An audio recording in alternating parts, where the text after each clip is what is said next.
We are investigating the Tesla robotaxi. I own a Tesla.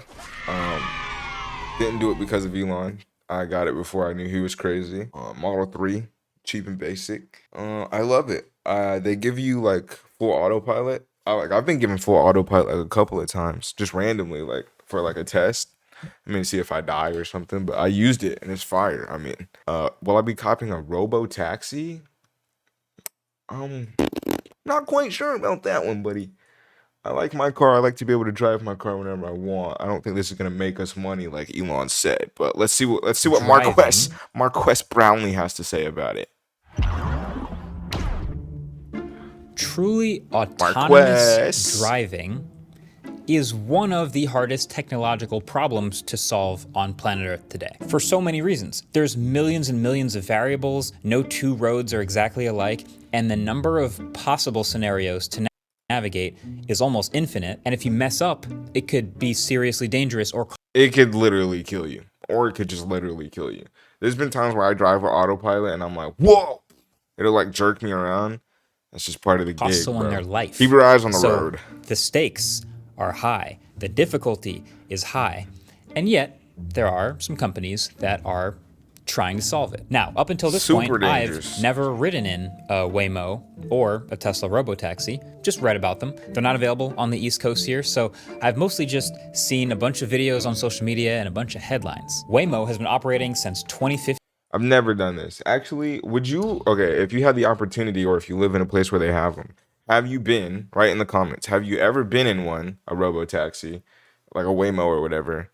And then if you haven't, no matter where you live or if you do live next to them, would you ever take it? Why and why not? I don't think I'm personally ever gonna get in one because if I'm gonna be driven autonomously by a vehicle, I need to be in the driver's seat. That way I could take over, right? So I could take over whenever something does go wrong. Because the only way robo autonomous driving completely works is if everyone is doing it. If not everyone is doing it, then there's just going to be an idiot that tries to swerve around you. Robo taxi doesn't know how to react to that. Either I die or it kills people on the road trying to like save my life. I'm never doing it unless I'm in the driver's seat and I could take control. Let me And know what they're you think in the doing driverless comments. autonomous taxi rides in a few cities now. Austin, San Francisco, Silicon Valley, Phoenix, and LA. And then Tesla, despite recently announcing this whole cybercab, they've actually started doing a super limited service of their own driverless taxis in regular Tesla Model Ys starting in Austin, Texas. The thing is, Crazy. there's been a lot of chatter about both of these, kind of like as if they're sports teams. Like you have to pick one of them to root for, and then you have to root against all of the other ones. I definitely saw a small number of Tesla-themed creators, which were the first ones to get access to the Tesla robotaxis, and they have been, how do I say this? They've been very forgiving of any shortcomings of the service. I've watched a handful of these videos. There's plenty of good stuff, but also plenty of weird stuff and odd maneuvers and You gotta phantom keep it braking. real There's if even a you're video of reviewing somebody getting this. dropped off in an intersection and saying, It looks like we got dropped off right here at the corner. it's really something to see. And the cherry on top is, since so many of them picked sides, they also have to hate Waymo and post videos of other Waymos doing bad things to sort of even it out. Now, like I said, I've never used either, and I know neither of them is perfect, but I quite like the idea of getting into a nice, quiet, empty car and just having it safely take me to my destination. That sounds kind of nice.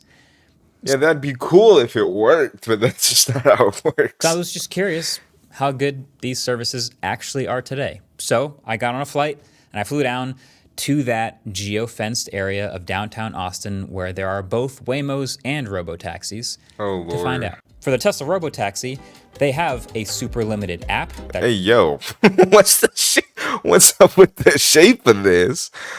Yo, is this Waymo or is this Robotaxi? The shape is egregious. This has to be jokes. you need to be given access to.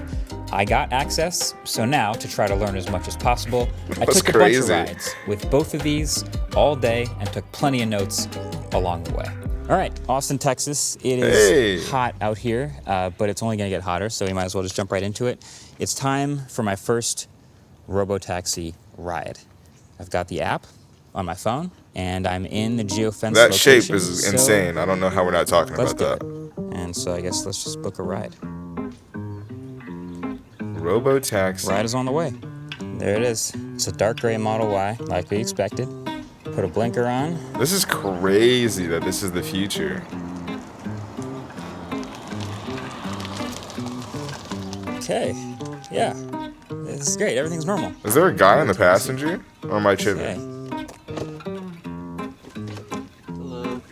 Yeah, there's a guy in the passenger. I guess just like to test it and make sure everything's cool. Before we start, if you don't mind, I'll just need to verify the robo-taxi app, please. Oh, okay.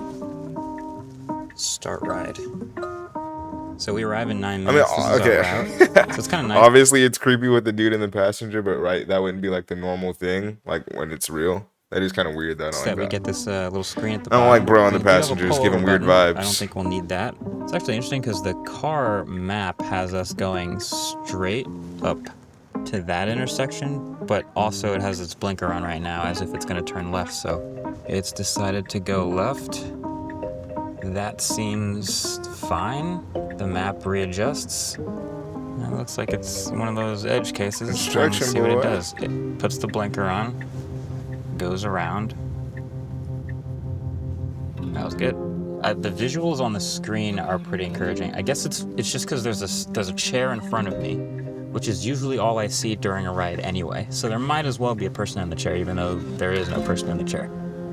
Sitting in the left Pretty rear seat, freaky. after a while, it just kind of felt like I got used to it. It felt like I was a passenger to a really short driver who wasn't saying anything. But as you noticed, there's obviously still a person in the car. This Yeah. here is Tesla's safety monitor. He's not Every giving- Tesla he's Robotaxi giving has weird one, vibes. and that person has a few special buttons they can press on the main display. One to pull over, and one to stop in lane in case they notice anything going wrong. They all also seem to keep a rather firm grip on the door opening button for some reason. Some people think it's another way to safely disengage FSD. Thankfully though, none of these buttons were needed to be pressed during any of my rides.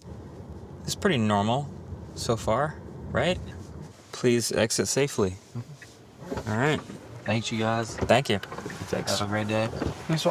Fundamentally, it went totally fine. That was The kinda car cool. Showed up. I'm not gonna we lie, got that's kinda in, cool. It drove like a normal person would. It then it navigated the drives off. streets and even some. Just bite it like who did like I don't know, bro. If you're dude in the passenger, my gosh. If you're dude in the passenger, like what are you thinking in that moment? Like are you like do you talk behind the people's back like after they leave? You go, that was a weird ride. Do you call like somebody on FaceTime? You go, yo, you won't believe who I just picked up. Like that's fucking weird. I don't know. That whole thing is weird to me. I don't know why. I can't explain it. I just can't explain it.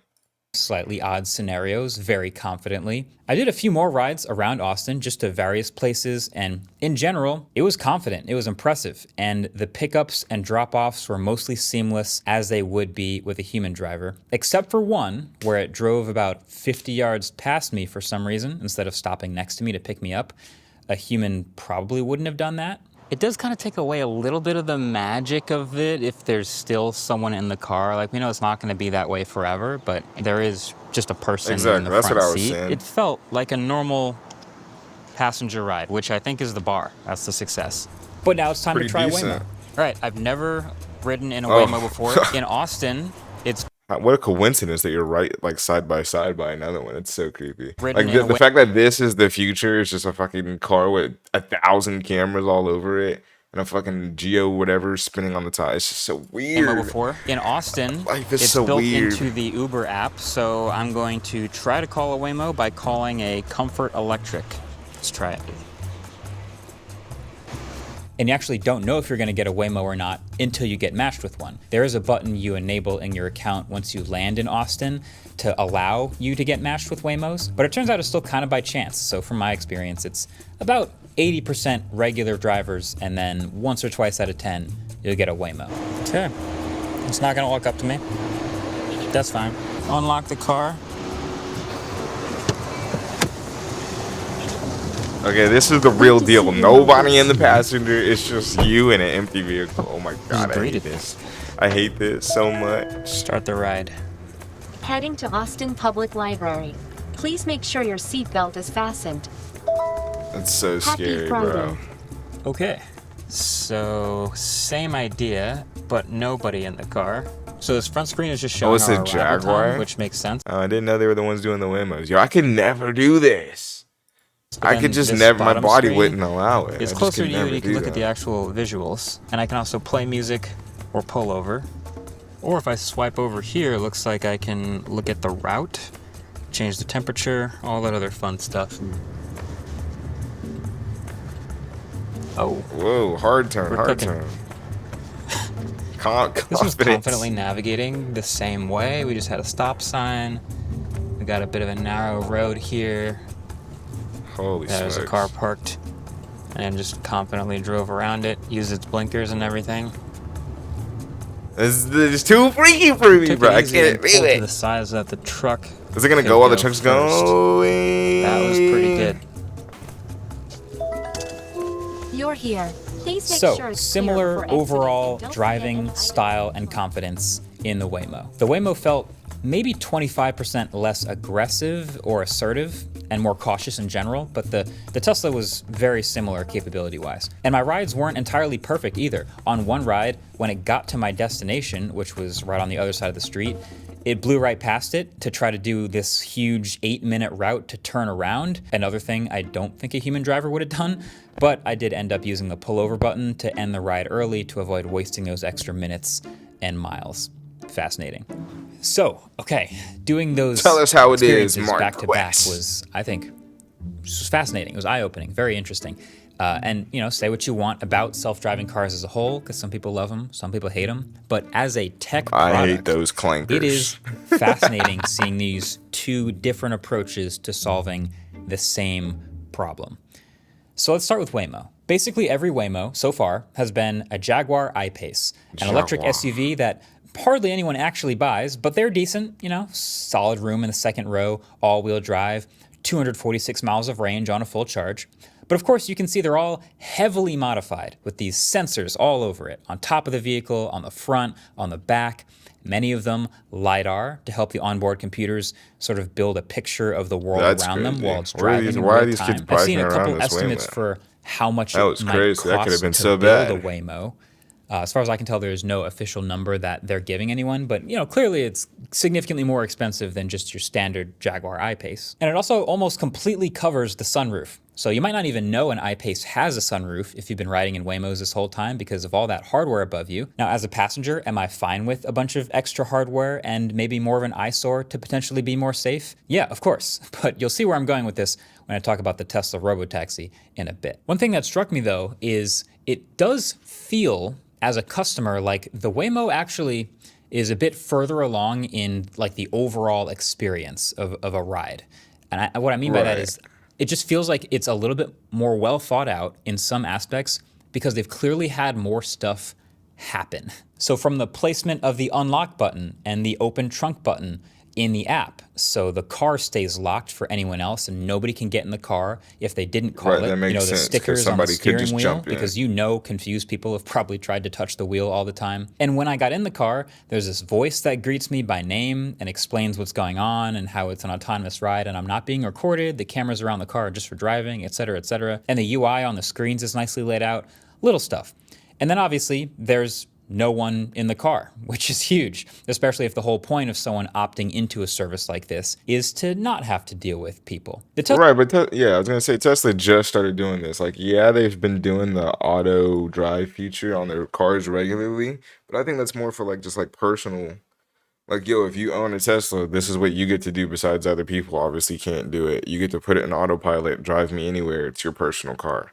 That's cool. That's what I like. They should stick to that.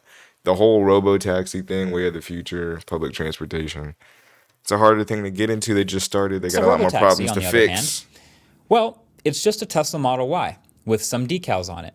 for now. And this is really interesting. This is actually my first time riding in this new refreshed version of the Model Y. And yeah, they're great. It's pretty obvious why they've been one of the most popular vehicles on Earth. The suspension in this generation is better than last time. It's quiet inside. You can actually see out the sunroof.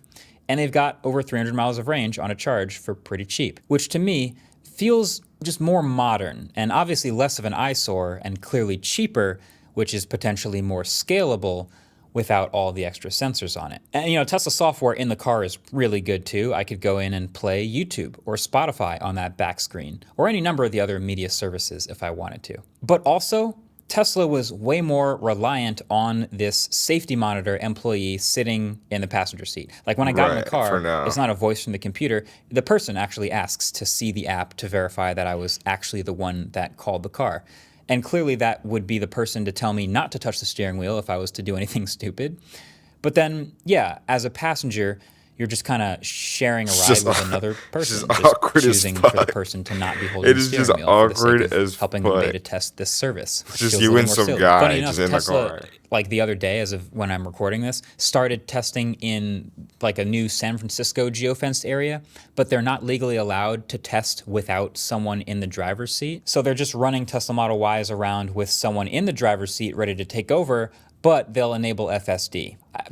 I don't know why that's so funny to me. Either way, as a newly experienced rider in the driverless cabs of each of these services and generally an optimist about new technology, here's my take. So exciting new technologies always follow, I've talked about it before, this curve of like a really steep improvement at the beginning and then a tapering off when it's good enough for the masses and doesn't make A massive nice leaps little anymore. plateau. And these Tesla and Waymo are both really early at the beginning. Maybe Waymo's a little further ahead, but they're so early that they're in small geofenced areas, in select cities, It's gonna be hard and to make not it on go highways. global, And some of bruh. them still have a person in the car. Both of them definitely have Or even remote just support countrywide. options in case anything It's gonna goes be wrong. so hard. But the point is, they're both insanely early on this curve, which is exciting, but they're also both very cautious. I think the dream of driverless cars successfully sharing the road with human drivers is It's fascinating, hard. even if it's only a step people- on the oh way my towards God. every car being autonomous. Human drivers sharing the road with human drivers is stupid and hard. There's accidents 24/7 all the time. People are just dumb at driving. People just suck at driving. And then for it to be a robot on the road, people are gonna like on purpose try to make the car act up and crash and kill people just because they're just dumb. People are just dumb. They just don't. I just don't see Driving-wise, it working. both the robotaxis and the Waymos that I took performed admirably. They dealt with pedestrians and lights and other cars and construction vehicles. And that's just in my one day of testing. But just because nothing bad happened to me doesn't mean nothing bad happens. Trust me, there's lots many of videos stories. of both Tesla robotaxis and Waymos doing some stupid stuff. So the real challenge for these companies second, a driverless is car going in scaling up that circles. It'd be curve whipping it. without. That thing's It's a just good whipping. thing that both companies are being as safe as possible. Waymo is using tons of expensive LiDAR sensors all over their car to try to be as safe as possible. Good. Tesla paying safety monitors to ride along inside every driverless car with a vice grip on a kill switch on the door handle. Good. Like there are so many edge cases Oh my that gosh. these cars will encounter. Look as at they this. rack Like, up the how does a millions of miles robot of driving. navigate this? Like, bro, Construction, what are you closed doing, lanes, bruh? busted Oh roads, my sloppy God, I road hate markings, runners. weird I hate runners, bruh. A neighborhood I used to live in, like all Sunday, it'd be runners or bikers. The worst. roads, sloppy road worst. markings, weird signs, flooding, Holy. snow-covered roads, like anything is possible. It's like how there's a brand new sentence typed into Google every day. Like these cars are going to encounter brand new driving situations that no human driver has ever encountered before. And they're gonna have to navigate them effectively and cautiously and safely. That's hard, especially for a non-human driver. It's funny, I was talking to an Uber driver because one of the many rides I took in Austin that day was with a regular driver, and he was talking about how there's, at certain intersections in the city of Austin, Texas, there's certain sensors that you have to drive over and trip just the right way to get the light to change. And Waymos miss that sensor all the time and then just sit there blocking traffic, and he's had to drive up and trip the sensor for it so that it could relieve the pressure of traffic. Crazy stuff. You'd never know. I've My never heard hope of that. Is just that There's sensors on the road that you trip to get the light to change. Why? blocking traffic, and Literally, he's why? had to drive up and trip the sensor for it so that it could relieve the Never pressure heard of about traffic. that ever in Crazy Austin. stuff. You'd never know. My hope is just that both these companies and any others joining this challenge for that matter try to scale this curve as safely and methodically as possible. Like I've heard all the talk on Twitter about how, maybe Tesla, without all those expensive LiDAR sensors, will be able to scale faster because the cars are cheaper. Maybe. But if it comes at the expense of any safety, doesn't matter. It won't matter. Like, if you can imagine, if there's even one bad incident or if someone gets hurt, you can see the headlines coming from a It's mile over. away, how far that sets them back. So getting it's easy to canned. make fun of, but the geofenced areas and the safety drivers are actually I'm a never good thing. getting over that And I map. don't think either of these companies should be in any particular rush to be the first to drop these training wheels, but they're also businesses that are in competition with each other. So on the upside, both of these technologies are clearly pretty amazing. You can tell just by asking someone who grew up more than about 40 years ago what they think about self-driving cars and how they actually work. Super impressive, super complicated, very cool. Now on the downside, people on Twitter famously like to pick sides like sports teams. Like, if you like one of them, then you must dislike If the I'm other picking one. a Like, you have side, to I'm root going for one to Tesla, succeed, the others but I to mean, fail. they're not the greatest either, if I'm being kinda think honest, and that's coming Robotaxi from a versus guy that Waymo owns Twitter one. is worse than iPhone versus Android ever was. But look at where we are now. iPhone and Android, they compete, but they also kind of coexist and push each other to be better constantly. And I don't think that's such a bad future here either. Thanks for watching. Catch you guys in the next one. WV Marquez Wowie. WV, bro. WV. All right, what are we reacting to next?